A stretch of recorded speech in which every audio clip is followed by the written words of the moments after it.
Humanity's last breath in the house? Hell yeah. Mark with Kardavox Academy here. And if you're new, welcome. If you're coming back, thanks for coming back. Happy you're here. And today I'm excited because I'm checking out Godhood by Humanity's Last Breath. And I really like Humanity's Last Breath. I think they're a great band. I have, let me actually turn my voice down here. I have enjoyed their music for a very long time. I'm interested to see where they're going because over time they have gotten a bit less thal-y, I should say, right? I just like to boost myself in Reaper. That's how I do my self-monitoring. People are going to look at those levels and be like, you're doing it wrong. It's just so I can hear myself. I'm not tracking in Reaper. But anyway, I'm a big fan of this band. I'm very excited to hear what they come up with. Like I said, over time, I think they've become less thal-ish, but I don't care because I love the heavy vibes they're going for. In fact, I feel like Abyssal Mouth was a point where they kind of took a shift, and it was a shift I really liked. Just this heavy, sludgy, but still monstrous sound. So let's go ahead. Let's talk vocals. Let's talk metal. I'll teach you stuff. How to do vocals safely and efficiently. Let's do it. This is Godhood, Humanity's Last Breath. Here we go.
Okay, I gotta pause it somewhere. Sheesh!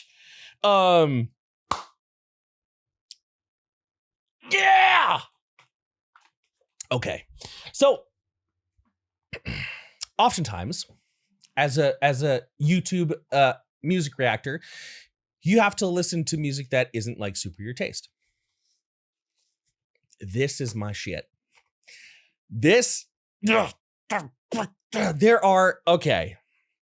There are a couple sounds in metal that if it's there, there's a 90% chance I'm going to like it. Okay. One of those sounds is basically tremolo picking with blast beats and somebody screaming. So basically black metal, it's like that sort of thing. The other sound that I love, and the sound that honestly I've been lately a little bit more into, is this punishing, aggressive, this rhythmic, and I love how they've got this sort of bendy down, down, down, down, down. I don't know if that's a pattern. I don't even care. Actually interesting to say punishing. This reminds me of Author and Punisher. If you've never listened to Author and Punisher, go listen to Author and Punisher. Certain parts of a band like LLNN, right? And obviously, you know me, I'm gonna find an excuse to talk about Black Tongue whenever I can. Okay. If you've listened to Nadir, there are some similarities, but let's talk vocals here. So this is some nasty false chord, y'all. This is some nasty front of the face, angry, pissed off, false chord sounds. He's got a really interesting texture and timbre to his voice. Now, obviously, this song, there's some crunch, there's some EQ work. Who cares? That's part of it. But he's got this very interesting. He's low, he's deep, but he's not losing a lot of that wide articulation. Now, what I mean by that is literally the shape of my mouth. When we're talking vocals, oftentimes, and it doesn't have to It doesn't have to exist this way, but we think of lows as being down here. We think of mids as being like a very sort of like circular shape. I break this play. Then we think of highs as being like wide or wide and tall. Right? He has, now part of it could be some of the EQ that we hear or that's being used. Little heart palpitation. We're fine. What we hear is this really beautiful, like, and I mean that, like, obviously this is chunky, this is gross, but there's a level of elegance here. This sort of narrow versus round articulation or tone. I want you to see if you can hear what I'm talking about. It's kind of hard to describe, but what we have is this really well controlled, almost like upwards. Hey, swallow me all, abyssal mouth. Oi. Anyway, that's a different song. But just listen to the tone of this scream. Listen to the chunk. Listen to the chunk. Give me that chunk.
Let me tell you, on a good set of headphones, this song sucks. Even grandma likes it.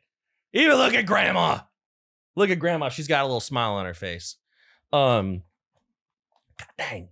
I know that's a really low placement for a paint, but I got to know where my walls are covered. And, you know, also look how beautiful she is. She should be in frame. So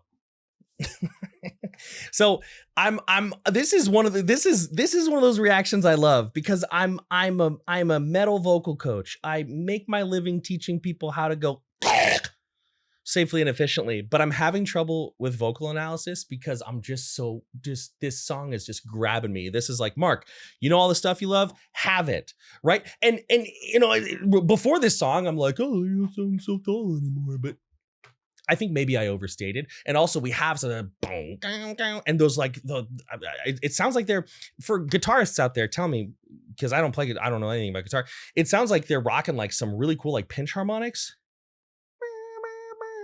I don't know. There's some serious cool stuff going on here. And this is such a good example of how you can do some amazing things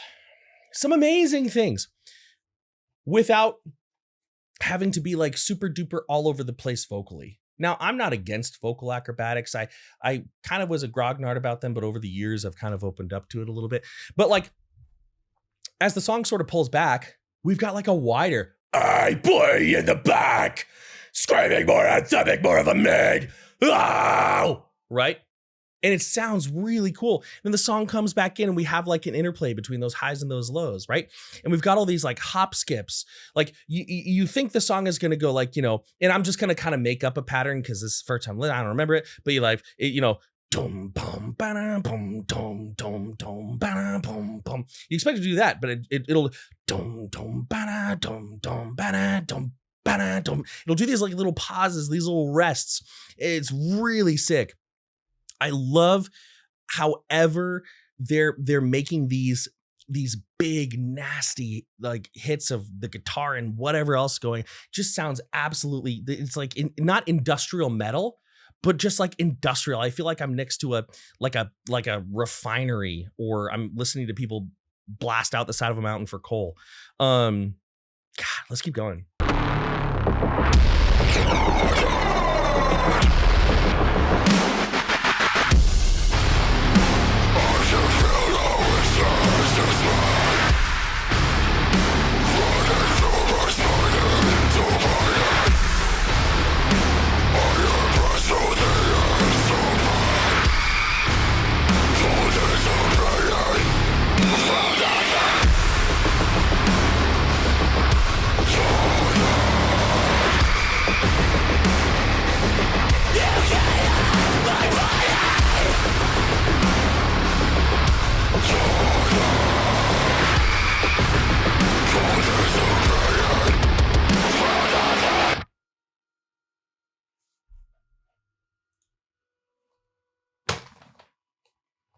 That's the best song of 2026. I know there's a lot of 2020. There's a lot of 2026 left. Oh, yeah. So let's talk vocal technique now. This song is so good. Yeah, this song, God is good. When this album drops, this might be the next album review, depending on when it drops. So let's talk vocals here. Okay. So you're a big fan of Humanity's Last Breath. You're a big fan of a lot of what we hear in Alex Tynan, Aversion's Crown, and in Black Tongue. And you're a big fan of, Slaughter to Prevail. You're a big fan of all these bands that have this roar. Now, I'm not saying all these vocalists do all false chord all the time, but it's a very common bass line, and it's what we're hearing here. Okay. How do we put power behind it? Well, I have a video. It goes up today. This video is going to go up Tuesday, Wednesday, Thursday. I don't know. I just did Lamb of God before this. But let's talk a little bit about it. One of the ways, and this is in my vocal tutorial I put up, so I'll talk about something else just so I'm not repeating my content. One of the ways is we lean into it. And we lean into it in such a way that our tissues above the vocal folds don't blow apart. Because when we do something like A, B, C, D, E, F, G, there is closure. There is closure. Okay. And I talk about that there. But there's more to it. Obviously, you can't cover the entirety of how to do a vocal style well in 20 minutes. So let's talk about another way. I want to talk to you about resonance and delivery. Okay. So when we are thinking about making our screams sound cool, there's a lot more to it than just the distortion. Okay. I'm going to assume that at this point, you're able to do at least this. Hey, hi, hey, hello, wow. This is a false chord. It's not perfect. It's not exact, but it's where a lot of people who are just starting false chord or have maybe been working on it for a little while, a lot of where they sit. How can you take that and make it sound more like, it's not as tough as you might think. The first thing we need to think about is we need to think about the way that sound waves bounce around, right? The way that they bounce around. This is vocal resonance, right?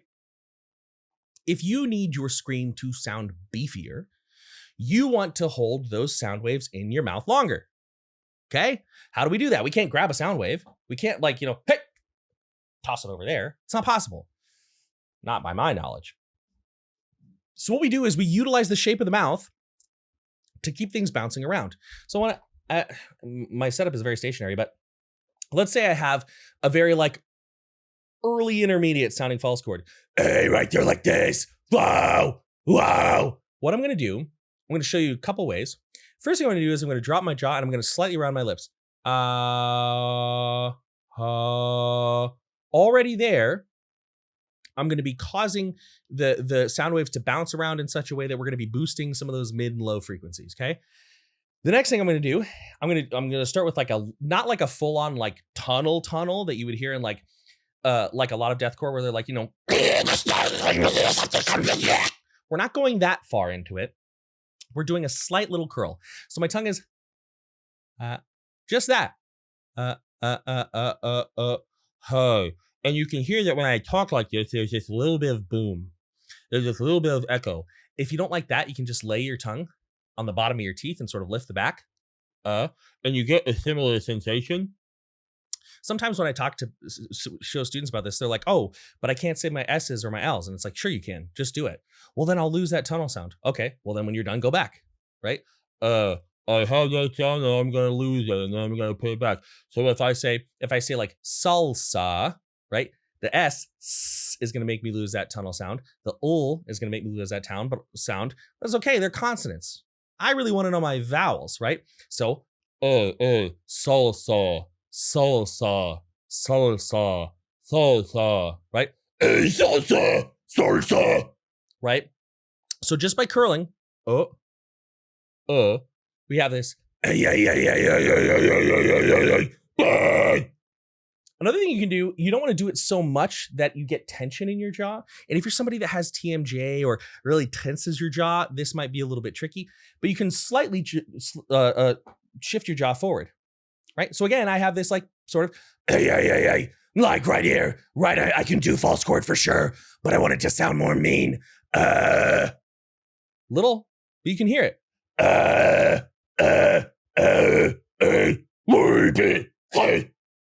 Another thing you can do is you can curl your tongue up. Now I have the way that I like to think about this is I have little spots that I have sort of, I don't think about it consciously anymore, but when I was practicing this on my own back in the day, little spots where I kind of memorize the sensation, right? And so for me, I like having the sides of my tongue a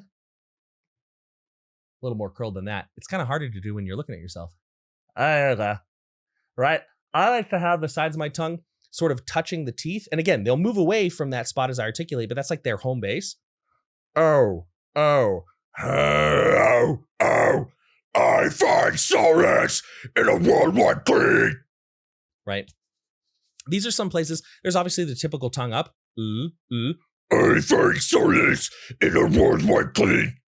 Right? Now, there's something else here. If you're listening to me give these examples, you're like, Mark, you're doing something else. Yes.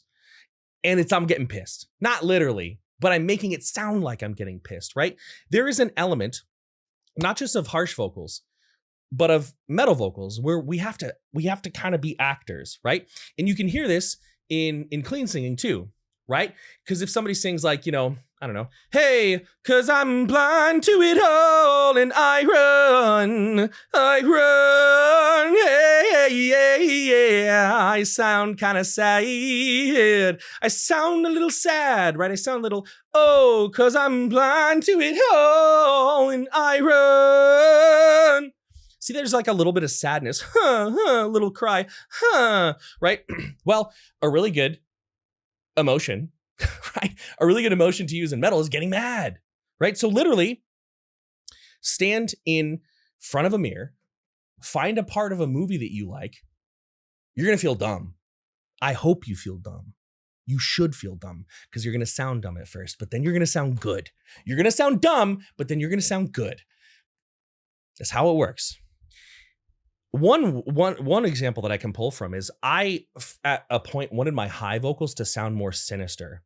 For a long time, I had highs that I was really happy with, but they were very locked in, right? All the highs I ever did sounded like, the structures of this planet, you become complete, surviving at the bottom of your sanity. I forgot my own band's lyrics. That's old. That's an old song, right?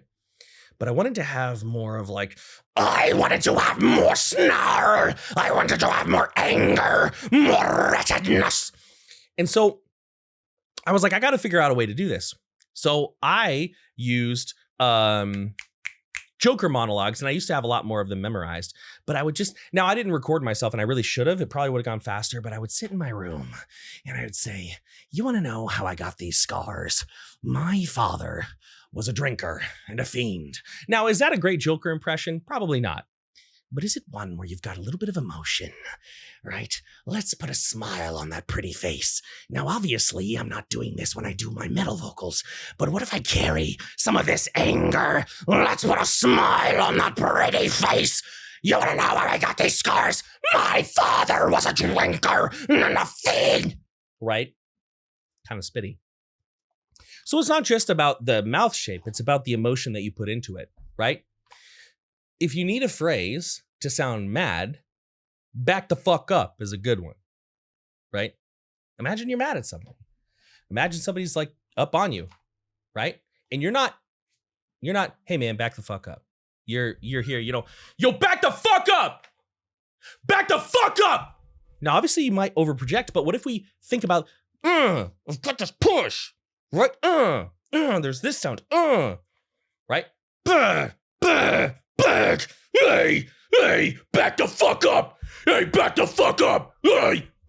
So now we're getting somewhere, right? So those are two ways that you can put a little bit of anger into your metal vocals, right? And there's so much just beef in these screams. So much, something in my room is, hey.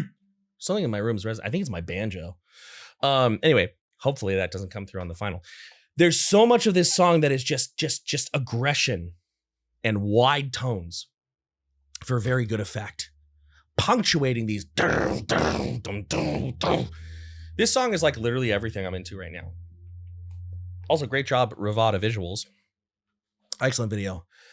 That's kind of all I got. This ending is me trailing off a little bit, but it's just because I'm like pumped on the song and I want to go listen to it now while I clean up my inbox. So that's all I got. If you love this song as much as I do, let me know in the comments below. If you want to learn about metal vocals, I do have a full roster of students right now. But you can still toss me a line, and when I have openings, I'll let you know. But that's basically it. Good job to the boys in Humanity's Last Breath. Godhood is phenomenal. Many thanks. Much love. I'm out.